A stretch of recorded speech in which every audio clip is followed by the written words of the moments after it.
এক জেনারেলের নীরব সাক্ষ্য ২ ৩০ জানুয়ারির অভিযান রাত শেষে ৩০ জানুয়ারির সকালে পুলিশ এসে সেনাবাহিনীর সদস্যদের সঙ্গে যোগ দেয়।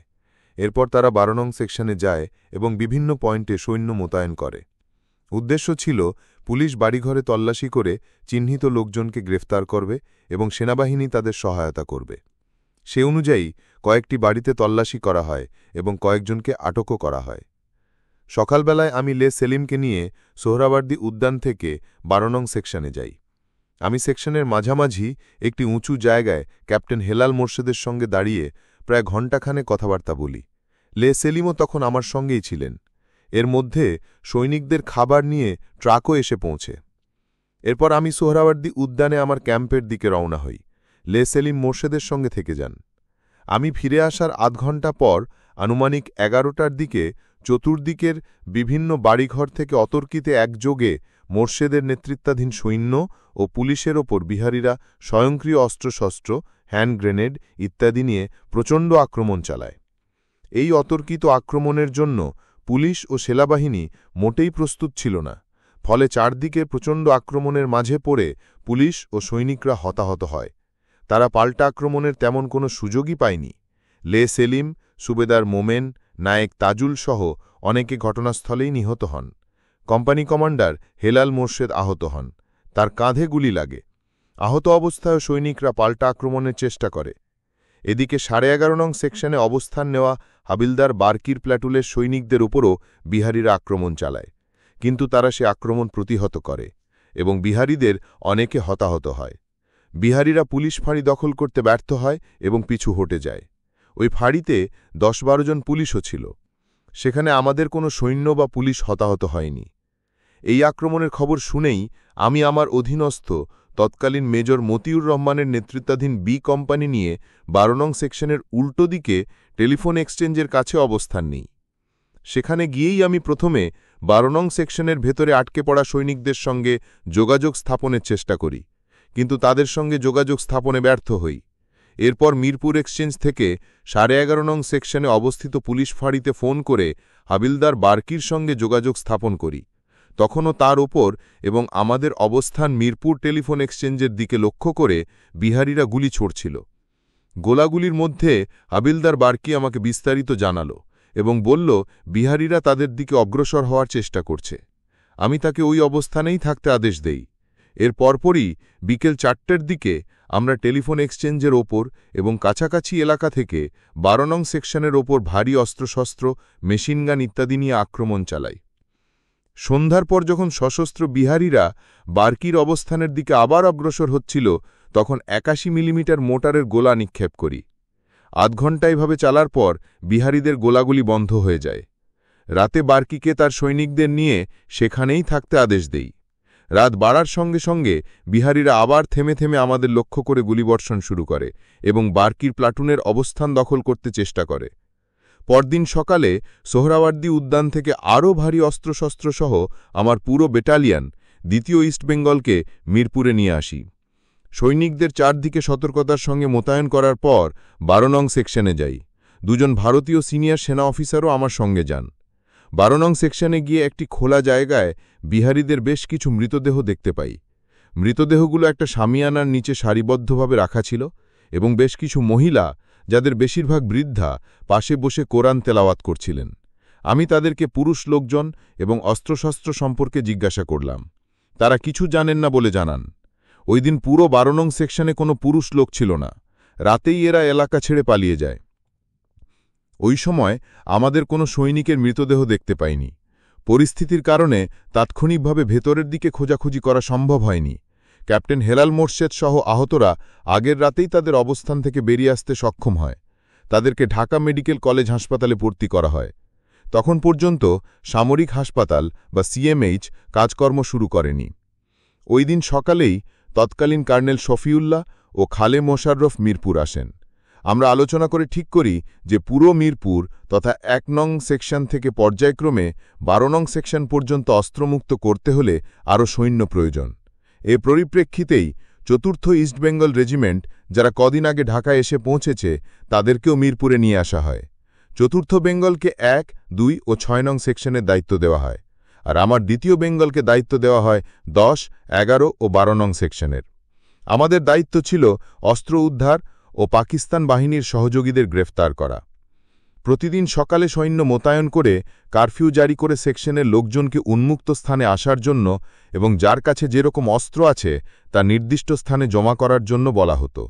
অস্ত্র, গোলাবারুদের অবস্থান পরীক্ষা করে দেখার জন্য বাড়িঘর খালি করতে বলা হতো। এতে কিছু স্থান থেকে বাধা আসে, আমরা তা শক্ত হাতে দমন করি। 30 তারিখের পর আমাদের কেউ হতাহত হয়নি, বরং আদেশ অমান্যের কারণে তাদেরই অনেকে হতাহত হয়। এভাবে আমরা 10 দিনের মতো মিরপুরে তল্লাশি চালাই এবং বিস্তারিত পরিকল্পনা করে সমস্ত অবাঙালি এবং তাদের সহযোগীদের মিরপুর থেকে ঢাকার অদূরে মুড়াপাড়ায় একটি অস্থায়ী ক্যাম্পে সরিয়ে নিই। পুলিশ বেছে বেছে কিছু রাজাকার ও তাদের সহযোগীদের গ্রেফতার করে। এভাবে প্রতিদিন মিরপুর থেকে অস্ত্র উদ্ধার করা হয়। আমার এলাকা, বিশেষ করে 11 ও 12 নং সেকশন থেকে কয়েক ট্রাক বিভিন্ন ধরনের স্বয়ংক্রিয় অস্ত্র ও গোলাবারুদ উদ্ধার হয়। মিরপুরের অনেক বাড়িঘর ছিল দুর্গের মতো। শেষ পর্যন্ত মিরপুর এলাকাকে জনশূন্য করা হয়। এই সময় থেকেই ভারতীয় বাহিনী আস্তে আস্তে ঢাকা ত্যাগ করতে শুরু করে। মিরপুর থেকে আমরা প্রথমবারের মতো ঢাকা সেনানিবাসের তৎকালীন আইয়ুব লাইন, বর্তমানে শহীদ মন্নান লাইনে এসে স্থায়ী হই। নায়েক মন্নান মুক্তিযুদ্ধের সময় সিলেটের কাছে একটি চা বাগানে পাকিস্তানিদের সঙ্গে হাতাহাতি যুদ্ধে শহীদ হন। তিনি ছিলেন দ্বিতীয় বেঙ্গলের সৈনিক এবং একজন ভালো বাস্কেটবল খেলোয়াড়।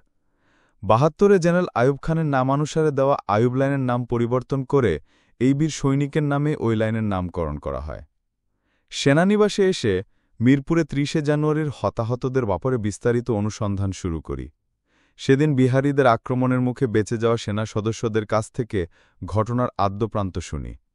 বিশেষ করে ক্যাপ্টেন হেলাল মোর্শেদ ও প্লাটুন কমান্ডার হাবিলদার ওয়াজেদ আলী মিয়া বারকি ঘটনার বিস্তারিত জানান। বারকির প্লাটুনের কোনো সৈন্য হতাহত হয়নি, তবে 12 নং সেকশনের ভেতরে অবস্থানকারী বাকি 2 প্লাটুনের প্রায় 42 জন সেনা সদস্য নিহত হন। এছাড়া কর্তব্যরত বেশ কয়েকজন পুলিশও হতাহত হন।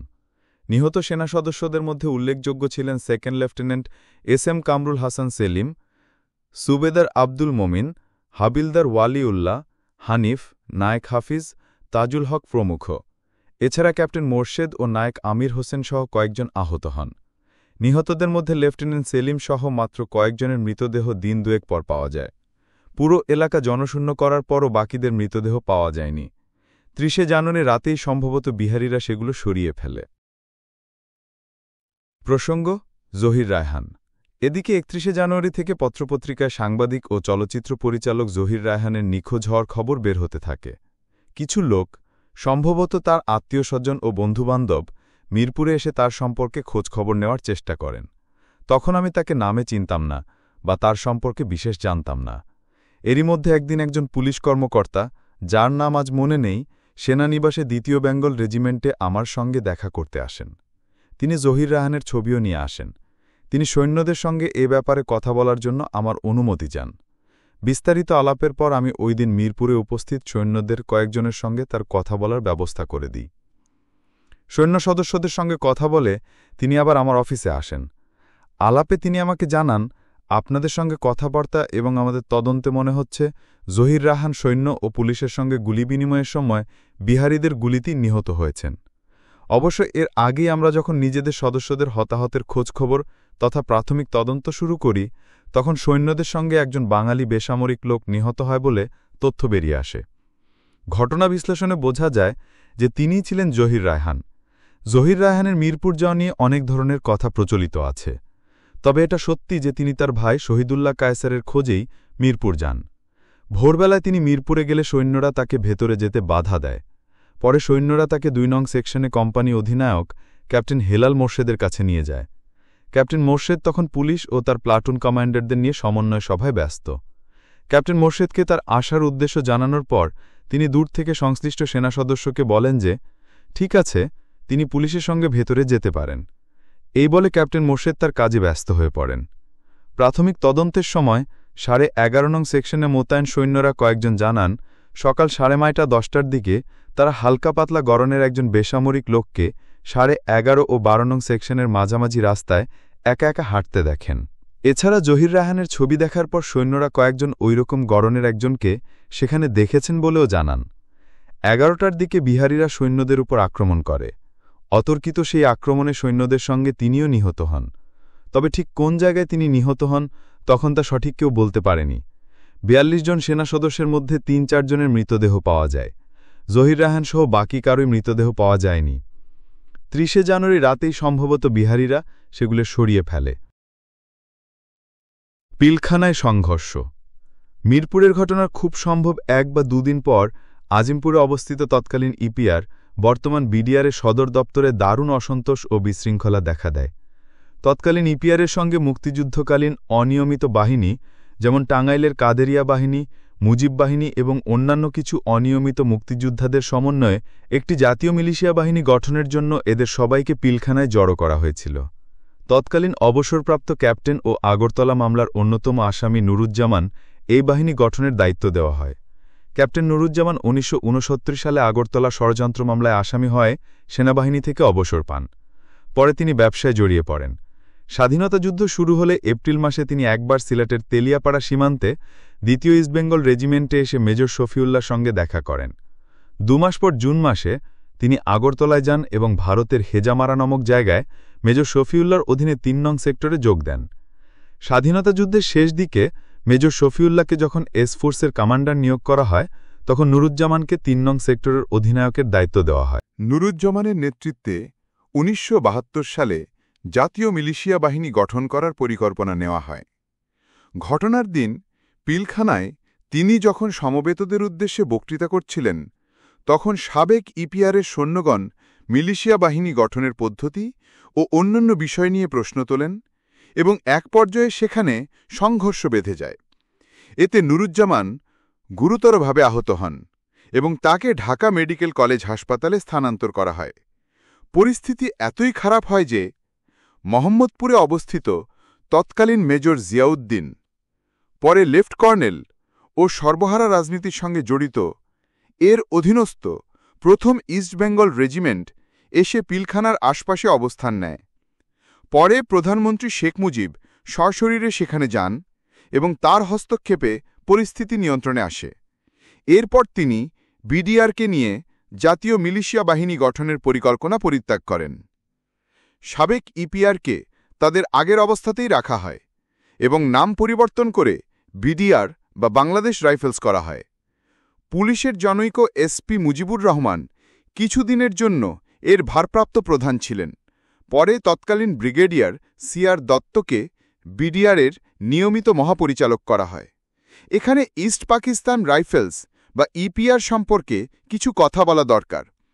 ইপিআরের অধিকাংশ সদস্য বাঙালি ছিল, কিন্তু তাদের অফিসাররা পাকিস্তান আর্মি থেকে প্রেষণে আসত। বর্তমান বিডিআরের মতোই তাদের কাজ ছিল। ২৫ মার্চ রাতে পাকিস্তান সেনাবাহিনী যখন পিলখানা আক্রমণ করে তখন পিলখানার বেশ কিছু বাঙালি সদস্য নিহত হন এবং কিছু সংখ্যক পালিয়ে গিয়ে মুক্তিযুদ্ধে যোগ দেন। বাকি বেশিরভাগই বন্দী হন।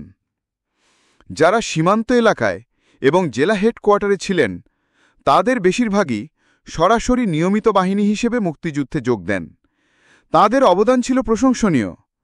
স্বাধীনতার পরপর ইপিআরের বন্দী সদস্যরা মুক্ত হয়ে অন্যদের সঙ্গে পিলখানায় এসে জড়ো হন। তাদের সঙ্গে যোগ দেন বিভিন্ন সেক্টরে যারা অনিয়মিত বাহিনীর সঙ্গে ছিলেন তারাও। নিয়মিত বাহিনীর সঙ্গে যারা যুদ্ধ করেছেন সেসব ইপিআর সদস্য তখনও পিলখানায় ফেরত আসেননি, নিয়মিত বাহিনীর সঙ্গেই ছিলেন।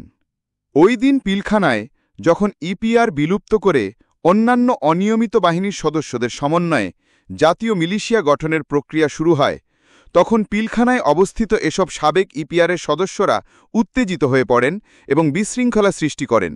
যা হোক, পরে তাদের বিডিআর নামে পূর্বাবস্থায় রাখা হয় এবং পিলখানাই তাদের সদর দপ্তর হিসেবে থেকে যায়। পরে নিয়মিত বাহিনী তথা ইস্টবেঙ্গল রেজিমেন্টের তৎকালীন ইপিআর সদস্যরা বিডিআরে এসে যোগ দেন। যদিও কিছু সংখ্যক সদস্য, যেমন আমার অধীনে ২য় বেঙ্গলে ৩ কে ৪ জন ইপিআর সদস্য স্থায়ীভাবে সেনাবাহিনীতে থেকে যান। এদের মধ্যে অন্তত ২ জনের নাম আজও মনে পড়ে। তারা হলেন সুবেদার আখতার, যিনি আখাউড়া যুদ্ধে আহত হন, এবং নায়েব সুবেদার হেলাল। রক্ষী বাহিনী গঠন। বাকি অনিয়মিত বাহিনীর সদস্যদের নিয়ে পরে রক্ষী বাহিনী গঠন করা হয়।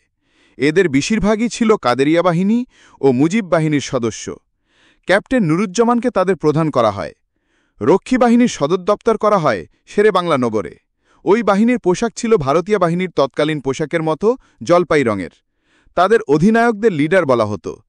তাদের উপরে ছিলেন ডেপুটি ডাইরেক্টরস ও ডাইরেক্টর। তাদের সদস্যদের রক্ষী বলা হতো। এখানে কাদেরিয়া বাহিনী ও মুজিব বাহিনী গঠন বিষয়ে কিছু বলা প্রয়োজন। কাদের সিদ্দিকী ছিলেন বেঙ্গল রেজিমেন্টের একজন সাবেক সৈনিক। মুক্তিযুদ্ধের সময় তিনি টাঙ্গাইলে বেশ বড় ধরনের একটি অনিয়মিত বাহিনী গড়ে তোলেন এবং ৯ মাস জুড়ে সখীপুর, ভুয়াপুর সহ টাঙ্গাইলের পুরো এলাকায় প্রতিরোধ গড়ে তোলেন। স্বাধীনতার পর বেশ ঘটা করে তিনি ও তার বাহিনী প্রধানমন্ত্রী শেখ মুজিবের কাছে অস্ত্র সমর্পণ করেন। তার সেই বাহিনীর সদস্যরাই রক্ষী বাহিনীতে যোগ দেন। আরেকটি হল মুজিব বাহিনী বা বাংলাদেশ লিবারেশন ফোর্স, সংক্ষেপে বিএলএফ। স্বাধীনতা যুদ্ধের সময় মে মাসের শেষ দিকে কিংবা জুনের প্রথম দিকে শেখ ফজলুল হক মনি, শেখ মুজিবের ভাগ্নে ও যুবনেতা, আব্দুর রাজ্জাক, বর্তমানে মন্ত্রী, তোফায়েল আহমেদ, বর্তমানে মন্ত্রী ও সিরাজুল আলম খানের উদ্যোগে এই বাহিনীর জন্ম হয়। এ বাহিনী অস্থায়ী মুজিবনগর সরকার, ৮ নম্বর থিয়েটার রোড, কলকাতা এবং স্বাধীনতা যুদ্ধে মিত্রবাহিনীর কমান্ডার জেনারেল অরোরার নিয়ন্ত্রণের বাইরে ছিল। ভারতীয় এক্সটার্নাল ইন্টেলিজেন্স ও রয়ের প্রধান এবং ভারতীয় মন্ত্রিপরিষদের অধীনস্থ সচিব আর.এন. কাওয়ের অধীনে ভারতীয় স্পেশাল ফ্রন্টিয়ার ফোর্সের commander major general SS. Uban এদের প্রশিক্ষণ ও পরিচালনের তত্ত্বাবধান করতেন। তার মতে মুজিব বাহিনীর সদস্যদের নির্বাচন করা হতো 4 যুব ও ছাত্রনেতার সুপারিশে। ভারতের একটি গোপন এলাকায় এদের ট্রেনিং দেওয়া হতো। প্রশিক্ষণের দায়িত্বে ছিলেন ব্রিগেডিয়ার, পরে লেফট কর্নেল টি.এস. ওবরি। প্রশাসনের দায়িত্বে ছিলেন কর্নেল বি.ডি. কুশাল। মিত্রবাহিনীর কমান্ডার লেফট জেনারেল অরোরার নিয়ন্ত্রণের বাইরে সরাসরি ইন্টেলিজেন্সের অধীনে এই বাহিনী গঠন ও তার নিয়ন্ত্রণ নিয়ে ভারতীয় সেনা প্রশাসনে ভুল বোঝাবুঝি সৃষ্টি হয়। এছাড়া প্রবাসী মুজিবনগর সরকারও এ ব্যাপারে অসন্তুষ্ট ছিলেন। তবে কী পরিমাণ লোকজনকে এই বাহিনীর অধীনে প্রশিক্ষণ দেওয়া হয়েছিল তা আমার জানা নেই। 9 মাসের যুদ্ধে আমার এলাকায় এই বাহিনীর কোনো কর্মতৎপরতা আমার নজরে আসেনি। তবে মেজর জেনারেল এস.এস. ওবান, যিনি নিজেকে মুক্তিযুদ্ধের সময় ওই বাহিনীর সর্বময় মার্শাল কর্তা বলে দাবি করেন, তিনি ১৯৮৫ সালে তার লিখিত phantoms of Chittagong, the 5th army in Bangladesh নামক গ্রন্থে বলেন যে মুজিব বাহিনী যুদ্ধের সময় পর্বত চট্টগ্রামে তার নিয়ন্ত্রিত ভারতীয় এসএসএফের সহযোগী হিসেবে কাজ করে। এখানে এসএসএফ সম্পর্কে কিছু বলা দরকার। ১৯৬২ সালে চীন যুদ্ধের পর ভারতীয় গোয়েন্দা বাহিনীর অধীনে এই ফোর্স গঠন করা হয়। এসএসএফের বেশিরভাগ সদস্য ছিল উত্তর ভারতের উপজাতি সম্প্রদায়ের মানুষ। মূলত গেরিলা যুদ্ধের জন্য এই বাহিনী গঠন করা হয়। বাংলাদেশের মুক্তিযুদ্ধের সময় এই এসএসএফকেই পর্বত চট্টগ্রামে নিয়োজিত করা হয়। এর মূল কারণ ছিল ভারতের লুসাই পাহাড় অঞ্চলের উপজাতি মিজোরা তাদের আবাসভূমি মিজোরামের স্বাধীনতার জন্য ৭০-এর দশকের প্রথম থেকে লালডেঙ্গার নেতৃত্বে ভারতীয় সেনাবাহিনীর সঙ্গে গেরিলা যুদ্ধে লিপ্ত হয়। তাদের ঘাঁটি ছিল তৎকালীন পূর্ব পাকিস্তানের পর্বত চট্টগ্রাম এলাকায় এবং পাকিস্তান সেনাবাহিনী তাদের সার্বিকভাবে সহায়তা করত। মূলত এই মিজোদের ঘাঁটি ধ্বংস ও তাদের দমনের জন্য এসএসএফকে ওই অঞ্চলে নিয়োগ করা হয়। তারা বাংলাদেশের মুক্তিযুদ্ধের সুযোগ নিয়ে মিজোদের পর্বত চট্টগ্রাম থেকে বিতাড়িত করে এবং তাদের সব ঘাঁটি ধ্বংস করে দেয়। যা হোক, আবার রক্ষী বাহিনীর কথায় ফিরে আসি। ১৯৭২ সালের প্রথম দিকে মূলত মুজিব বাহিনী ও কাদেরিয়া বাহিনীর সদস্যদের নিয়ে যে রক্ষী বাহিনী গঠন করা হয়, এস.এস. ওবান দাবি করেন তাও তার পরামর্শ ও সহায়তায় করা হয়। ওবান আরও দাবি করেন রক্ষী বাহিনীর অফিসারদের ভারতে নিয়ে প্রশিক্ষণ ও সাজ সরঞ্জাম দেওয়ার ব্যাপারে তিনিই ভারত সরকারকে রাজি করান। তবে এটা সবাই জানে যে রক্ষী বাহিনীর অফিসারদের প্রশিক্ষণ দেওয়া হতো ভারতে এবং সৈনিকদের প্রশিক্ষণ দেওয়া হতো ঢাকাস্থ সাভারে ভারতীয় সেনাবাহিনীর অফিসারদের তত্ত্বাবধানে। অফিসারদের এই ট্রেনিংয়ের মেয়াদ প্রথম দিকে ছিল ২.৫ মাস, পরে তা বাড়িয়ে ৬ মাস করা হয়। প্রশিক্ষণ শেষে তাদের দেশের আইনশৃঙ্খলা রক্ষার কাজে নিয়োজিত করা হয়। সমালোচনার মুখে রক্ষী বাহিনী। তবে এ কথা সত্যি, সে সময় আমাদের পুলিশ বাহিনী তেমন সংগঠিত ছিল না। এছাড়া স্বাধীনতার পর পরিস্থিতির কারণে সমাজে এক শ্রেণীর সুযোগ সন্ধানী লোকের উদ্ভব হয়। অনেকের হাতে অবৈধ অস্ত্র থাকায় কিছু কিছু এলাকায় আইনশৃঙ্খলা পরিস্থিতির কিছুটা অবনতি ঘটে। তার উপর গুপ্ত বামপন্থী দলগুলো পুলিশ ফাঁড়ি, থানা ইত্যাদি আক্রমণ করে অস্ত্রশস্ত্র লুট করত। তাছাড়া খাদ্যগুদাম লুট, পাটের গুদামে আগুন দেওয়া, রাজনৈতিক বিশেষ করে আওয়ামী লীগ নেতাদের ওপর আক্রমণ ও তাদের হত্যা শুরু করে। এই অবস্থার প্রেক্ষিতে রক্ষী বাহিনীকে দেশের বিভিন্ন স্থানে ব্যাপকভাবে মোতায়েন করতে হয়। তাদের ওপর ভরসা করার একটা বড় কারণ, এই বাহিনীর সদস্যরা ছিল মুক্তিযুদ্ধে অংশগ্রহণকারী। কিন্তু আইনশৃঙ্খলা রক্ষার দায়িত্ব নিয়ে রক্ষী বাহিনী দ্রুতই সমালোচনার সম্মুখীন হয়। তারা গুপ্ত বামপন্থী দলগুলোর সশস্ত্র আক্রমণের শিকারও হয়। ফলে কোনো কোনো ক্ষেত্রে তারাও অতিমাত্রায় প্রতিক্রিয়া দেখায়। তাই রক্ষী বাহিনী আওয়ামী লীগের সঙ্গে মিলে অন্য রাজনৈতিক দলের নেতাকর্মীদের ওপর অত্যাচার নির্যাতন চালাত বলে অভিযোগ ওঠে। রক্ষী বাহিনীকে অনেকে আওয়ামী লীগের সশস্ত্র ক্যাডার বলে ধারণা করতে শুরু করে। ফলে রক্ষী বাহিনী নিয়ে সমাজের বিভিন্ন স্তরে তথা পুলিশ, বিডিআর, সেনাবাহিনীতে চরম বিরূপ প্রতিক্রিয়া দেখা দেয়। এর প্রথম কারণ, রক্ষী বাহিনীর অফিসারদের ভারতীয় উপদেষ্টাদের তত্ত্বাবধানে সামরিক প্রশিক্ষণ দান এবং ভারতীয় সেনাবাহিনীর মতো পোশাক গ্রহণ। দ্বিতীয়ত, আইনশৃঙ্খলা রক্ষার কাজে পক্ষপাতিত্বমূলক আচরণ। তাছাড়া সামরিক বাহিনীকে বঞ্চিত করে রক্ষী বাহিনীকে সরকার উন্নত বেতন, খোরাক, পোশাক পরিচ্ছদ ইত্যাদি সুযোগ সুবিধা দিচ্ছে বলে প্রচারণা শুরু হয়, যদিও সব অভিযোগ সঠিক ছিল না। তা সত্ত্বেও সামরিক বাহিনীর অফিসার ও সৈনিকদের মধ্যে রক্ষী বাহিনী সম্পর্কে বিরূপ ধারণা বদ্ধমূল ছিল। রক্ষী বাহিনী নিয়ে বিভিন্ন স্তরে এই বিরূপ প্রতিক্রিয়া এবং সত্য মিথ্যা নানারকম রটনার কারণে সরকারি প্রশাসনের ওপরও এর কালিমা পড়ে।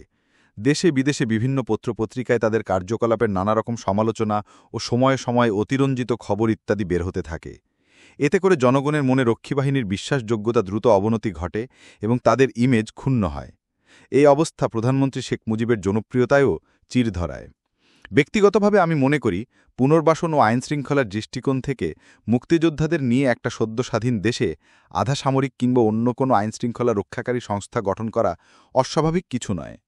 তবে রক্ষী বাহিনী নিয়ে সে সময় দেশে যে বিতর্ক, সমালোচনা ও অবিশ্বাসের ধূম্রজাল তৈরি হয়েছিল, তার জন্য দায়ী মূলত এর গঠন প্রক্রিয়া। রক্ষী বাহিনীর অফিসারদের ভারতে নিয়ে প্রশিক্ষণ এবং ভারতীয় অফিসারদের ঢাকায় এনে এই বাহিনীর সৈনিকদের প্রশিক্ষণের ব্যবস্থাই এ বাহিনীকে নিয়ে সন্দেহ ও অবিশ্বাসের জন্য দায়ী। কারণ ১৯৭২ সাল থেকে ৭৫ সাল পর্যন্ত রক্ষী বাহিনীকে যখন এই প্রক্রিয়ায় প্রাথমিক প্রশিক্ষণ দেওয়া হচ্ছিল, তখন সেনাবাহিনী, বিডিআর এবং পুলিশকে বাংলাদেশের মাটিতে নিজস্ব প্রতিষ্ঠানে নিজস্ব ব্যবস্থাপনায় প্রশিক্ষণ দেওয়া হতো। এর মধ্যে সেনাবাহিনীর অফিসারদের প্রশিক্ষণের জন্য কুমিল্লা মিলিটারি একাডেমি, যা বর্তমানে চট্টগ্রামের ভাটিয়াড়িতে অবস্থিত, স্থাপন করা হয় এবং প্রধানমন্ত্রী শেখ মুজিব নিজের উদ্বোধন করেন। সামরিক বাহিনীর সৈনিকদের চট্টগ্রামের ইবিআরসিতে এবং পুলিশকে রাজশাহীর সারদায় ও বিডিআরের সৈনিকদের পিলখানায় প্রশিক্ষণ দেওয়া হতো। তাই স্বভাবতই প্রশ্ন ওঠে, এমনকি আমরা যারা সেনাবাহিনীর কমান্ডার ছিলাম, তাদের অধীনস্থদের কাছ থেকে এই প্রশ্নের সম্মুখীন হতে হতো যে, অন্যান্য বাহিনীর সদস্যদের যখন দেশেই প্রশিক্ষণ দেওয়া হচ্ছে, তখন রক্ষী বাহিনীর অফিসারদের কেন ভারতে নিয়ে প্রাথমিক প্রশিক্ষণ দেওয়া হচ্ছে? এই প্রশ্নের সদুত্তর দেওয়া আমাদের পক্ষে সম্ভব ছিল না। আজ বলতে হয়, যারা সে সময় রক্ষী বাহিনীর সদস্য নির্বাচন, প্রশিক্ষণ, পোশাক ও পরিচালনা ইত্যাদির ব্যাপারে সরকারকে পরামর্শ দিয়েছিলেন, হয়তো এ ধরনের একটি বাহিনী সম্পর্কে তাদের জ্ঞান, মেধা, অভিজ্ঞতা ও দূরদর্শিতার প্রচণ্ড অভাব ছিল, অথবা সজ্ঞানে তারা নিজেদের হীন স্বার্থে সরকারকে বিপদগামী করেছিলেন। নতুন সেনাপ্রধান নিয়োগ ও প্রচ্ছন্ন দ্বন্দ্ব। ১৯৭২ সালের জানুয়ারি মাসেই কর্নেল থেকে সরাসরি জেনারেল পদে পদোন্নতি দিয়ে ওসমানীকে সেনাবাহিনী থেকে অব্যাহতি দেওয়া হয় এবং ক্যাবিনেট মন্ত্রী নিয়োগ করে বেসামরিক বিমান পরিবহন, নৌ চলাচল ও জাহাজ মন্ত্রণালয়ের দায়িত্ব দেওয়া হয়। তবে তার মধ্যে প্রতিরক্ষামন্ত্রী হওয়ার একটা সুপ্ত আকাঙ্ক্ষা ছিল। লেফটেন্যান্ট কর্নেল রবকে মেজর জেনারেল পদে পদোন্নতি দিয়ে সেনাবাহিনী থেকে অব্যাহতি দেওয়া হয়। কর্নেল ওসমানী ও লেফটেন্যান্ট কর্নেল রব উভয়ই পাকিস্তান আর্মি থেকে অবসর গ্রহণ করার পর ১৯৭০ সালের আওয়ামী লীগের মনোনয়ন নিয়ে বৃহত্তর সিলেট থেকে সাংসদ এমএনএ নির্বাচিত হয়েছিলেন এবং স্বাধীনতা যুদ্ধে অংশগ্রহণ করেন। মুক্তিযুদ্ধের সময় পদোন্নতিপ্রাপ্ত লেফটেন্যান্ট কর্নেল ও পরে ব্রিগেডিয়ার শফিউল্লাহকে পদোন্নতি দিয়ে মেজর জেনারেল করা হয় এবং সেনাপ্রধান হিসেবে নিয়োগ দেওয়া হয়। জেনারেল জিয়া ও শফিউল্লাহ একই দিনে পাকিস্তান মিলিটারি একাডেমি কাকুলে যোগদান করেন এবং একই দিনে কমিশন পেয়ে সেকেন্ড লেফটেন্যান্ট পদে নিয়োগ পান। তখন নিয়মিত কমিশনের জন্য সামরিক একাডেমিতে প্রশিক্ষণের মেয়াদ ছিল ২ বছর, পরে তা বাড়িয়ে আমাদের সময় ২.৫ বছর করা হয়। আর্মিতে অফিসারদের জ্যেষ্ঠতা নির্ণয় করা হয় তাদের সামরিক প্রশিক্ষণের সার্বিক ফলাফলের ভিত্তিতে। একই দিনে জিয়া ও শফিউল্লাহ কমিশন পেলেও প্রশিক্ষণের ফলাফলের ভিত্তিতে জিয়াউর রহমানকে জ্যেষ্ঠতা প্রদান করা হয়। জেনারেল জিয়া জ্যেষ্ঠ হওয়া সত্ত্বেও তাকে আর্মিতে রেখে শফিউল্লাহকে সেনাপ্রধান নিয়োগ করায় নৈতিক দিক থেকে সেনাবাহিনী পরিচালনায় সভাপতি তার দুর্বলতা থাকার কথা। এ নিয়োগ সম্পর্কে পরবর্তীকালে আমি কথা প্রসঙ্গে জেনারেল রবকে জিজ্ঞাসা করি। উত্তরে তিনি আমাকে জানান, প্রধানমন্ত্রী ও প্রতিরক্ষামন্ত্রী শেখ মুজিবের কাছে স্বাধীনতা যুদ্ধে অংশগ্রহণকারী সিনিয়র অফিসারদের তালিকা তিনি এবং জেনারেল ওসমানী নিয়ে গেলে শেখ মুজিব শফিউল্লাহকে সেনাপ্রধান নিয়োগ করেন। এ ব্যাপারে তিনি এবং জেনারেল ওসমানীর কোনো সুপারিশ ছিল না বলে তিনি আমাকে জানান। সে সময় দেশে 5টি ব্রিগেড ছিল, কোনো ডিভিশন ছিল না। ঢাকায় অবস্থিত 46 ব্রিগেডের কমান্ডার নিযুক্ত হন মেজর থেকে পদোন্নতিপ্রাপ্ত লে-কর্নেল জিয়াউদ্দিন। পরবর্তীকালে সর্বহারা দলের রাজনীতিতে সক্রিয়ভাবে জড়িত। চট্টগ্রামে কর্নেল শওকাত, কুমিল্লায় ব্রিগেডিয়ার জিয়াউর রহমান, যশোরে কর্নেল মঞ্জুর এবং রংপুরে লে-কর্নেল সাফায়েত জামিলকে ব্রিগেড কমান্ডার নিযুক্ত করা হয়। কয়েকদিন পরেই ব্রিগেডিয়ার জিয়াউর রহমানকে মেজর জেনারেল পদে পদোন্নতি দিয়ে উপসেনাপ্রধান হিসাবে নিয়োগ দেওয়া হয়। তার ফলে তিনি ঢাকায় আর্মি হেডকোয়ার্টারে চলে আসেন। তখন আর্মি হেডকোয়ার্টারে ব্রিগেডিয়ার খালেদ মোশাররফ সিজিএস হিসাবে স্টাফ অফিসার ছিলেন। তখনও আমি সেই মেজর পদেই ঢাকা সেনানিবাসে ২য় ইস্ট বেঙ্গল রেজিমেন্টের অধিনায়ক। স্বাধীনতা যুদ্ধের প্রথম পর্যায়ে যে ৯ জন তৎকালীন মেজরকে কেন্দ্র করে নিয়মিত মুক্তিবাহিনী গড়ে ওঠে, জ্যেষ্ঠতা অনুযায়ী তারা হচ্ছেন major Ziaur Rahman, major Shafiullah, major Mir Shawkat Ali, major Khaled Mosharraf, major Abu Osman Chowdhury, major Nazmul Haque, major Nurul Islam, major Safayet Jamil ও মেজর মইনুল হোসেন চৌধুরী। এরপর অগাস্ট মাসে পশ্চিম পাকিস্তান থেকে পালিয়ে এসে যে ৩ জন মেজর মুক্তিযুদ্ধে যোগ দেন তারা হলেন মেজর আবুল মঞ্জুর, মেজর আবু তাহের ও মেজর জিয়াউদ্দিন। পাকিস্তান আর্মিতে চাকরিরত ৯ জন মেজর এবং পরে মুক্তিযুদ্ধের মাঝামাঝিতে অগস্ট মাসে পাকিস্তান থেকে আগত ৩ জন মেজর অর্থাৎ মোট ১২ জন মেজর স্বাধীনতা যুদ্ধে অংশগ্রহণ করেন। বাকি অফিসাররা ছিলেন ক্যাপ্টেন ও লেফটেন্যান্ট পদে কর্মরত। এছাড়া অবসরকালীন ছুটিতে থাকা অবস্থাতেই মেজর সিআর দত্ত স্বাধীনতা যুদ্ধে অংশগ্রহণ করেন। স্বাধীনতার পর তিনি পদোন্নতি পেয়ে মেজর জেনারেল হন এবং ওই পদেই অবসর গ্রহণ করেন। আর্মি হেডকোয়ার্টারে সেনাপ্রধান জেনারেল শফিউল্লাহ ও উপসেনাপ্রধান জেনারেল জিয়ার সম্পর্ক ভালো ছিল না, কারণ জেনারেল জিয়ার সিনিয়রিটি ডিঙিয়ে জেনারেল শফিউল্লাহকে সেনাপ্রধান হিসেবে নিয়োগ দেওয়া হয়। আর্মিতে সিনিয়রকে ডিঙিয়ে জুনিয়রকে সেনাপ্রধান করা হলে স্বভাবতই সিনিয়রকে অবসর দেওয়াই শ্রেয়। অন্যদিকে জেনারেল জিয়া ও ব্রিগেডিয়ার খালেদ মোশাররফের মধ্যেও সম্পর্ক ভালো ছিল না, তবে খালেদ মোশাররফের সঙ্গে জেনারেল শফিউল্লাহর ঘনিষ্ঠতা ছিল বলে ধারণা করা হতো। আর্মিতে নিজেদের প্রভাব প্রতিপত্তি ও মর্যাদা বৃদ্ধির লক্ষ্যে জেনারেল জিয়া ও ব্রিগেডিয়ার খালেদ মোশাররফ এবং অন্য অফিসারগণ সর্বদা প্রচেষ্টা চালাতেন। এটা জুনিয়র অফিসাররাও জানতেন এবং ভালোভাবেই তা উপলব্ধি করতেন। ফলে জুনিয়র অফিসারগণ এর সুযোগ নিতে সচেষ্ট হতেন। এভাবে স্বাভাবিক আর্মি শৃঙ্খলায় বিঘ্ন ঘটে। যদিও শফিউল্লাহ ছিলেন সেনাপ্রধান, তবু তিনি এদের নিয়ন্ত্রণ করতে সক্ষম হননি। পরবর্তী সময়ে অর্থাৎ ১৯৭৫ সালের ১৫ই আগস্ট কিছু সামরিক অফিসার ও সৈনিক কর্তৃক রাষ্ট্রপতি শেখ মুজিবকে হত্যার মাধ্যমে তা প্রমাণিত হয়। মূলত গত ২৮ বছরে বিভিন্ন সময় সেনাবাহিনীতে সেনাপ্রধানের কমান্ডো কন্ট্রোল না থাকায় সেনাবাহিনীর অভ্যন্তরে নানা অনাকাঙ্ক্ষিত ঘটনা ঘটেছে, যা পুরো জাতিকে বারবার বিপর্যস্ত করেছে। তবে এসব দুঃখজনক ঘটনার দায় সেনাপ্রধানের পাশাপাশি রাজনৈতিক কর্তৃপক্ষের ওপরও বর্তায়। এদিকে ১৯৭৩ সালে পাকিস্তান ফেরত আর্মি অফিসারদেরও সিনিয়র জুনিয়র সংক্রান্ত সমস্যা হয় মুক্তিযোদ্ধা অফিসারদের সঙ্গে, যার প্রত্যক্ষ পরিণাম ১৯৮১ সালের জিয়া হত্যাকাণ্ড ও পরে বহু মুক্তিযোদ্ধা অফিসারের ফাঁসি ও আর্মি থেকে বহিষ্কারের ঘটনা। ১৯৭১-এ সশস্ত্র মুক্তিসংগ্রাম পরিচালনার মধ্যে দিয়ে বাংলাদেশ সেনাবাহিনীর উদ্ভব ঘটে। এ আর্মিকে যথাযথভাবে নিয়ন্ত্রণ, পরিচালনা ও সুশৃঙ্খলভাবে গড়ে তোলার জন্য দক্ষ ও বিচক্ষণ সামরিক নেতৃত্ব ও দেশের রাজনৈতিক নেতা ও সরকারের সদিচ্ছা ও সহযোগিতা অত্যন্ত প্রয়োজনীয় ছিল। আমি জেনারেল জিয়া ও জেনারেল শফিউল্লাহকে আগে থেকেই ভালোভাবে জানতাম। ১৯৬৯ সালে যখন আমি পূর্ব পাকিস্তানের প্রধান সামরিক আইন প্রশাসকের এডিসি এবং পরে জয়দেবপুরে ২য় ইস্টবেঙ্গল রেজিমেন্টে যোগদান করি, তখন থেকেই তাদের সঙ্গে পরিচিত।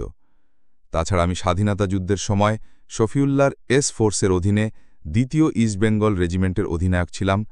জিয়ার অধীনেও আমি জেড ফোর্সে কয়েক মাস প্রথম ইস্টবেঙ্গল রেজিমেন্টের অধিনায়ক ছিলাম, তাই যুদ্ধকালে তাদের অনেক কাছ থেকে দেখেছি।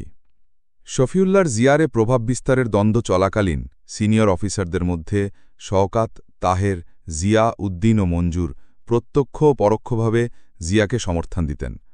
তারা মনে করতেন খালেদ মোশাররফ সেনাপ্রধানকে নানাবিধ বিষয়ে সমর্থনপূর্বক পরামর্শ দিচ্ছেন। এ নিয়ে সেনাপ্রধান শাফিউল্লাহ বেশ বিব্রতকর পরিস্থিতির সম্মুখীন হতেন। আমার সঙ্গে তাদের সম্পর্ক ছিল বেশিরভাগই পেশাগত। আমি সর্বদা এসব দলাদলি ও দ্বন্দ্ব থেকে দূরে থাকার চেষ্টা করতাম। তাই বলতে দ্বিধা নেই, মুজিব হত্যার সময় আমি একজন সিনিয়র অফিসার অর্থাৎ কর্নেল ও জিয়া হত্যার সময় মেজর জেনারেল পদে গুরুত্বপূর্ণ দায়িত্বে ঢাকায় থাকা সত্ত্বেও আমাকে কোনো ঘটনায় সাক্ষী বা দোষী হিসেবে কিংবা অন্য কোনোভাবে জড়িত করা যায়নি। কারণ এসব অপেশাদার কাজকর্মে আমি কখনো উৎসাহ বোধ করিনি এবং এই ব্যাপারে আমি অন্যদেরও নিরুৎসাহিত করতাম।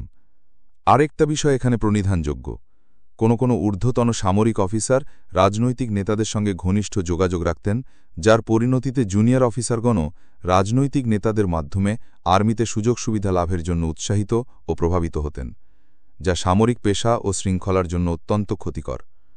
এরকম কার্যকলাপ আর্মির ভাষায় অফিসার সুলভ আচরণ নয় এবং আর্মি আইনের ৫৫ ধারায় দণ্ডনীয়। সামরিক বাহিনীতে উচ্ছৃঙ্খলতা। ১৯৭২ সালের জুন মাসের দিকে ঢাকায় বিমান বাহিনীর কিছু জুনিয়র ও নন কমিশনড অফিসার তাদের বেতন, ভাতা, রেশন, পোশাক ও অন্যান্য সুযোগ সুবিধা আদায়ের লক্ষ্যে আন্দোলন শুরু করে। তারা বিমান বাহিনীর প্রধান ও অন্যান্য অফিসারকে অন্তরীণ করে দাবি আদায়ের চেষ্টা চালায়, কারণ সে সময় বেতন ও আনুষঙ্গিক প্রাপ্ত সুবিধাগুলো ছিল অপ্রতুল। কিন্তু সামরিক বাহিনীতে এসব আন্দোলন বা বিদ্রোহ প্রশ্রয় দেবার প্রশ্নই ওঠে না। শৃঙ্খলা রক্ষার জন্য প্রয়োজনে সামরিক বাহিনীতে কঠোর ব্যবস্থা নিতে হয়, তা না হলে সামরিক বাহিনী ও শ্রমিক ইউনিয়নের মধ্যে কোনো ব্যবধান থাকে না। দুপুরবেলায় যখন আমি অফিস থেকে বাসায় ফিরি, তখন আমাকে এই বিদ্রোহ সম্পর্কে জানানো হয়। ৪৬ ব্রিগেডের প্রথম, দ্বিতীয় ও চতুর্থ ইস্ট বেঙ্গল রেজিমেন্টকে এ উচ্ছৃঙ্খলতা দমনের দায়িত্ব দেওয়া হয়। আমরা যথারীতি সেখানে গিয়ে এ উচ্ছৃঙ্খলতা দমনের ব্যবস্থা করি। পাকিস্তানি যুদ্ধবন্দীদের ঢাকায় রাখার জন্য কাঁটা তারের বেড়া দিয়ে নির্মাণ করা হয়েছিল তৎকালীন সিগন্যাল অফিসার্স মেস। সেখানে বিমান বাহিনীর প্রায় ৪০০ জন বিদ্রোহীকে আটক করে রাখা হয়। আটককৃত এসব লোকজন প্রায় সারারাত অনশন পালন করে। তাদেরকে বিচ্ছিন্ন করে রাখা হয় এবং পানি, বিদ্যুৎ ইত্যাদি সরবরাহ বন্ধ করে দেওয়া হয়। সকালেই তারা অনশন ভঙ্গ করে। এরপর নেতাগোছকে কয়েকজনকে জিজ্ঞাসাবাদ করা হয় এবং পরে বেছে বেছে দায়ী কিছু ব্যক্তিকে কোর্ট মার্শাল করে চাকরিচ্যুত করা হয়। আমার মতে শুধু চাকরিচ্যুতরই শাস্তি বিদ্রোহের জন্য যথেষ্ট ছিল না। ফলে এরপরও বিমান বাহিনীতে উচ্ছৃঙ্খলতার ঘটনা ঘটেছে। রাষ্ট্রপতির সামরিক সচিব ১৯৭২ সালের সেপ্টেম্বর মাসের শেষ দিকে রাষ্ট্রপতি বিচারপতি আবু সাঈদ চৌধুরী আমাকে তার সামরিক সচিব হিসেবে নিয়োগের জন্য সেনাপ্রধানকে মৌখিক নির্দেশ দেন। সেনাপ্রধান আমাকে সেখানে সত্বর যোগদান করতে বলেন। উল্লেখ্য, পাকিস্তান আমলে বিচারপতি আবু সাঈদ চৌধুরী যখন ঢাকা বিশ্ববিদ্যালয়ের উপাচার্য, তখন আমি ঢাকায় প্রধান সামরিক আইন প্রশাসকের অধীনে কর্মরত। তখন থেকেই তার সঙ্গে আমার পরিচয়। রাষ্ট্রপতির সামরিক সচিব হিসেবে বঙ্গভবনে যাওয়ার পর রাষ্ট্রপতি আমাকে বঙ্গভবনের পরিস্থিতি সম্পর্কে জানান। বঙ্গভবনে তখন প্রশাসন ব্যবস্থা বলতে কিছুই ছিল না। তিনি সেখানকার গাড়ি এবং অন্যান্য সুযোগ সুবিধার ঢালাও অপব্যবহার ও অব্যবস্থা সম্পর্কে আমাকে বলেন। বঙ্গভবনের অনেক আসবাব ও তৈজসপত্র উধাও হবার কিছু ঘটনাও তিনি আমাকে জানান। এসব নিয়ে রাষ্ট্রপতিকে বেশ বিব্রত, হতাশ এবং উদ্বিগ্ন মনে হয়েছিল। তিনি আমাকে নির্দেশ দেন আমি যেন এসব আইনের ভিত্তিতে নিয়ন্ত্রণ করি। রাষ্ট্রপতির নির্দেশ পেয়েই আমি কাজে লেগে পড়ি। আমি আইন অনুযায়ী সবকিছু দেখাশোনার কাজ শুরু করি। বঙ্গভবনের সরকারি হিসাবপত্র থেকে সবকিছুতেই শৃঙ্খলা ফিরিয়ে আনতে সচেষ্ট হই।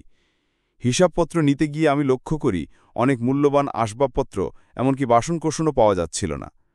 অল্প যে কদিন রাষ্ট্রপতি আবু সাঈদ চৌধুরীকে আমি কাছ থেকে দেখেছি, তাতে আমার মনে হয়েছে তিনি চাইতেন রাষ্ট্রপতির অফিসের গাম্ভীর্য, স্বাতন্ত্র্য, শৃঙ্খলা ও নিয়মানুবর্তিতা যেন পুঙ্খানুপুঙ্খভাবে পালিত হয়। তার এই নীতিবোধের বিষয়গুলো আমার খুব ভালো লাগে এবং অল্প সময়ের মধ্যেই তার সঙ্গে আমার একটি আন্তরিক সম্পর্ক গড়ে ওঠে। সে সম্পর্ক দীর্ঘদিন, এমনকি কর্মসূত্রে আমি দেশের বাইরে থাকার সময়ও বলবৎ ছিল। যা হোক, আমি বঙ্গভবনে থাকাকালে একদিন প্রধানমন্ত্রী শেখ মুজিব রাষ্ট্রপতির সঙ্গে দেখা করতে আসেন। আমি প্রধানমন্ত্রীকে অভ্যর্থনা জানাতে নিচে যাই। প্রধানমন্ত্রী শেখ মুজিব আমাকে দেখে একটু মুচকি হাসেন এবং জিজ্ঞাসা করেন, তুমি এখানে কবে এসেছ? আমি সংক্ষেপে তার প্রশ্নের জবাব দিই। রাষ্ট্রপতির সামরিক সচিব হিসাবে আমার যোগদানের বিষয়টি হয়তো তিনি তখনও অবগত হননি, বা হলেও তার মনে ছিল না। তাই আমাকে বঙ্গভবনে দেখে তিনি একটু অবাক হয়েছিলেন বলেই আমার মনে পড়ে। এর আগে 10 জানুয়ারি বঙ্গবন্ধুর স্বদেশ প্রত্যাবর্তনের দিন গার্ড অফ অনার পরিচালনার সময় 12 তারিখ প্রধানমন্ত্রী হিসেবে তার শপথের দিন বঙ্গভবনে ওই দিনের জন্য আমি সামরিক সচিব হিসেবে কাজ করি এবং রেসকোর্স ময়দানে আমাদের ক্যাম্প পরিদর্শনের সময় তার সঙ্গে আমার দেখা হয়। ততদিনে তিনি আমাকে বেশ ভালোভাবেই জেনেছেন বলেই আমার মনে হয়। বঙ্গভবনে সেদিনের দেখার সপ্তাহখানেক পর সেনাপ্রধান শফিউল্লাহ আমাকে জানান প্রধানমন্ত্রী শেখ মুজিব আমাকে সামরিক বাহিনীতে রাখাই শ্রেয় বলে মনে করেন। ভারত-বাংলাদেশ মৈত্রী চুক্তি কি গোপনীয় উপহার? এর মধ্যে এক ব্যতিক্রমী ঘটনা ঘটে আর্মিতে।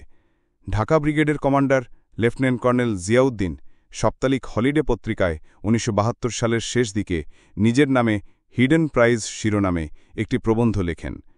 সেখানে তিনি বাংলাদেশ ও ভারতের মধ্যে ১৯ মার্চ ১৯৭২ তারিখে ২৫ বছর মেয়াদী স্বাক্ষরিত চুক্তিতে অনেক গোপন শর্ত আছে বলে প্রকাশ করেন এবং দাবি করেন সেগুলোতে বাংলাদেশের স্বাধীনতা খর্ব হয়েছে।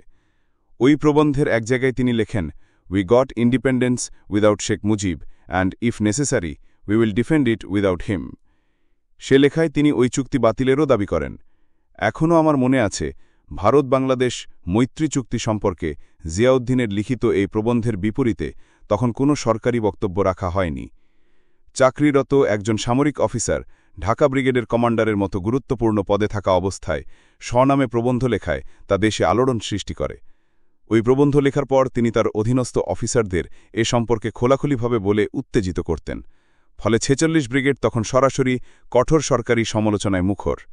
এমনকি তখন সেখানে প্রায় বিদ্রোহের মতো পরিস্থিতি বিরাজমান এবং যে কোনো সময় গুরুতর সামরিক শৃঙ্খলা ভঙ্গের আশঙ্কা দেখা দেয়। প্রধানমন্ত্রী শেখ মুজিব তখন বিদেশে ছিলেন। ফিরে এসে তিনি এসব জেনে জিয়াউদ্দিনকে ৪৬ ব্রিগেড থেকে সেনা সদরে বদলি করার আদেশ দেন এবং আমাকে ৪৬ ব্রিগেডের কমান্ডার নিযুক্ত করেন। দিনের বেলায় আদেশ দিয়ে পরদিন সকালে আমাকে দায়িত্ব নিতে বলা হয়। আমি তখনও রাষ্ট্রপতির সামরিক সচিব। সেনাপ্রধান শফিউল্লাহ আমাকে জানান আমি যেন রাষ্ট্রপতিকে আমার এই নতুন নিয়োগ সম্পর্কে তাকে অবহিত করি। বঙ্গভবন থেকে আমাকে সরিয়ে নিলে রাষ্ট্রপতি মনক্ষুণ্ণ হতে পারেন এই ভেবে জেনারেল শফিউল্লাহ নিজে না বলে বিষয়টি আমাকে জানাতে অনুরোধ করেন। আমি রাষ্ট্রপতিকে আমার বদলির বিষয়ে অবহিত করি। শুনে তিনি বেশ অসন্তুষ্ট হন এবং বলেন, আমার সামরিক সচিব কি গুরুত্বপূর্ণ নয়? আমি তাকে সবিনয়ে ৪৬ ব্রিগেডের শৃঙ্খলা ভঙ্গের বিষয়টি জানাই। বিস্তারিত জানার পর তিনি সেনাবাহিনীতে আমার ফেরত যাওয়ার বিষয়ে সম্মত হন। আমি মাত্র সপ্তাহ ৩ মতো রাষ্ট্রপতির সামরিক সচিব ছিলাম। আসলে প্রধানমন্ত্রী শেখ মুজিব তখন আমার সম্পর্কে বেশ ভালো ধারণা পোষণ করতেন, তাই আমি সক্রিয়ভাবে সেনাবাহিনীর সঙ্গে জড়িত থাকি সেটাই তিনি শ্রেয় মনে করতেন। এদিকে আমি এবং জিয়াউদ্দিন তখন সেনাবাহিনীর স্কুল রোডে, পরে শহীদ বদিউজ্জামান রোড এবং অতি সম্প্রতি স্বাধীনতা সরণি পাশাপাশি বাড়িতে থাকতাম। দুজনেই অবিবাহিত এবং ভালো বন্ধু ছিলাম। আমাদের খাওয়া দাওয়া প্রায়ই একসঙ্গে হতো। তিনি একজন সৎ, দক্ষ ও দেশপ্রেমিক অফিসার ছিলেন সেই বিষয়ে আমার কোনো সন্দেহ ছিল না। আমার বিশ্লেষণে তিনি একজন তত্ত্বীয় ও দার্শনিক সেনা অফিসার ছিলেন। তিনি বামপন্থী প্রগতিশীল রাজনীতি তথা চে গুয়েভারা, ফিদেল কাস্ত্রো এদের দর্শনে হয়তো প্রভাবিত ছিলেন। ১৯৭১ সালের অগাস্ট মাসে পাকিস্তান থেকে এসে তিনি, তাহের ও মঞ্জুর স্বাধীনতা যুদ্ধে যোগ দেন। আমি যখন তাকে প্রশ্ন করি ওই প্রবন্ধে লিখিত এত সব তথ্য তিনি কোথা থেকে পেলেন, উত্তরে আমাকে জানান জেনারেল ওসমানী তাকে ওই সব তথ্য সরবরাহ করেন এবং তা তিনি বিশ্বাসও করতেন।